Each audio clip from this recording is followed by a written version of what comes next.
Background लेके आ सकते हैं, टेक्स्ट कहाँ से ऐड करना है। एक तो ये है प्लस वाले आइकन के ऊपर क्लिक करके, ठीक है, आप लेके आ सकते हैं। और सेकंड ये है, ये ए वाला जो ऑप्शन है नीचे, ए वाले ऑप्शन के ऊपर क्लिक करें, इधर कोई सिलेक्ट नहीं ना होगा टेक्स्ट, तो यहाँ पे ऐड टेक्स्ट के ऊपर किसी क्लिक करेंगे तो ये सारे ऑप्शन आ जाएंगे, ठीक है। एग्जाम्पल के तौर पर अब कोई नहीं है, अब ये मेरा शेयर लिखा हुआ है, मैं इसको सिलेक्ट करता हूँ तो ये सारे मुझे ऑप्शन शो हो गए हैं जिनके ऊपर हमने एडिटिंग करनी है, ठीक है। ये चीज है। अगर कोई भी सिलेक्शन नहीं मैंने की हुई, कोई भी टेक्स्ट सिलेक्ट नहीं किया, तो फिर मेरे सामने ये इंटरफेस शो होगा, ठीक है। इसको मैं क्लिक करूंगा, न्यू टेक्स्ट वाली लेयर आ जाएगी, इसको मैं डबल क्लिक करूंगा, इधर मैं कोई भी नाम लिख लूंगा अपना, मैं लिख लेता हूँ मुस्तफाई ग्राफिक्स, ठीक है। ये लिखने के बाद सिंपली जो है आप कहीं भी इसको सेट कर सकते हैं। बाद में इसका फॉन्ट मैनेजमेंट, कलर स्कीम, ये सारी चीजें आप सेट कर सकती हैं।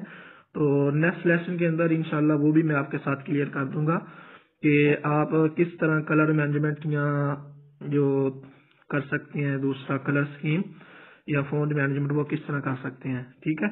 तो ये जो छोटे छोटे डाट हैं यहाँ से पकड़ के आप इसको थोड़ा सा लेंथी या थोड़ा सा कम भी कर सकती हैं अपने फोन को, ठीक है। ये चीज हो गई है। आज के जो लेसन के अंदर मैंने आपको बताया इस हवाले से ये चीजें, और मजीद ये जो चीज आपको बताने जा रहा हूँ ये होती है लेयर, ठीक है।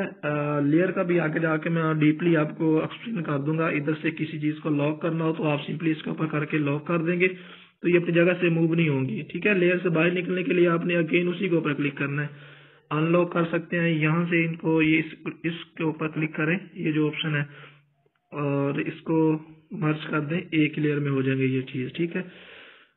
ये अब एक ही साथ मूव करेंगे, अलग अलग मूव नहीं करेंगे। अब इसको वापस करने के लिए सिंपली आप इसके ऊपर क्लिक करेंगे, ये वापस हो जाएंगे, ठीक है। ये चीज है, ये लेयर है, इसका मैं डीपली आपको मजीद आगे जब ये इसका ऑप्शन आएगा उसके ऊपर समझा दूंगा। उसके बाद ये आता है, ये इसका क्या मतलब होता है, इसका मतलब ये होता है कि आप किसी चीज को तरतीब के साथ सेट करना चाहते हैं, तरतीब के साथ लगाना चाहते हैं, तो आप हाथ के साथ पकड़ के लगाते हैं, लेकिन आपको ये समझ नहीं आती कि तरतीब के साथ लगी है या नहीं। इसको तरतीब के साथ लगाने के लिए सिंपली आप क्या करेंगे, आप सिंपली इसके ऊपर क्लिक करेंगे, क्लिक करने के बाद कोई भी लाइन आप सेलेक्ट कर लें जिसके जिसके बराबर आपने चीज करनी है, ठीक है। आप लाइन सेट करें, लाइन सेट करने के बाद इधर से मैं ये कर लेता हूँ, चलो इधर, ठीक है। लाइन सेट करने के बाद सिंपली आप अपने टेक्स्ट को जो है वो ओपन करेंगे, अपने टेक्स्ट को पकड़ेंगे और इस लाइन के बराबर ले, और ऊपर वाले देखें ये मैंने कर दिया ऊपर, और इधर लेफ्ट से जो है वो बराबर है, ठीक है। इस तरह आप किसी भी चीज को बराबर करना चाहते हैं तो इस जो बॉर्डर की वजह से आप कर सकते हैं, ठीक है।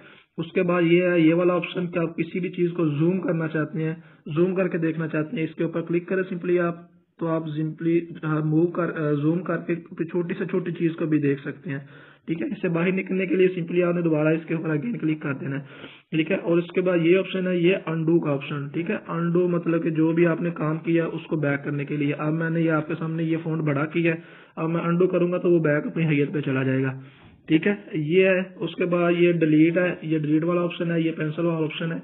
तो ये जब हम नीचे टेक्स्ट के टूल पढ़ेंगे उनके अंदर इंशाल्लाह आपको मैं समझा दूंगा कि ये क्या क्या चीजें होती हैं इसके अंदर, ठीक है।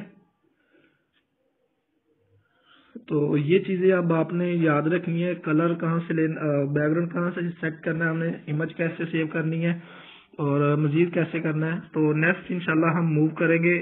फिर जो है अब मैं इधर से न्यू लेयर बना के इधर कुछ चीजें लिख लेता हूँ,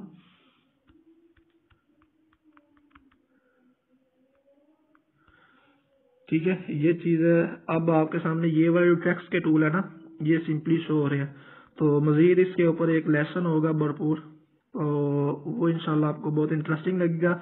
आज के लेसन में जस्ट आपने ये जो सेटिंग मैंने आपको बताई है, मतलब कि ये देखनी है, और अपनी तरफ से कोई बैकग्राउंड लगा के ऊपर कोई ना कोई चीज लिख के जो है अपने दिखानी है, या सिंपली इसके कलर मैनेजमेंट में जो बैकग्राउंड है वो, या इधर ये डिफॉल्ट वाले के अंदर जितने भी हैं उनके ऊपर कोई ना कोई चीज तहरीर करके आपने बतानी है। आज के लेसन के अंदर जस्ट इतना ही है।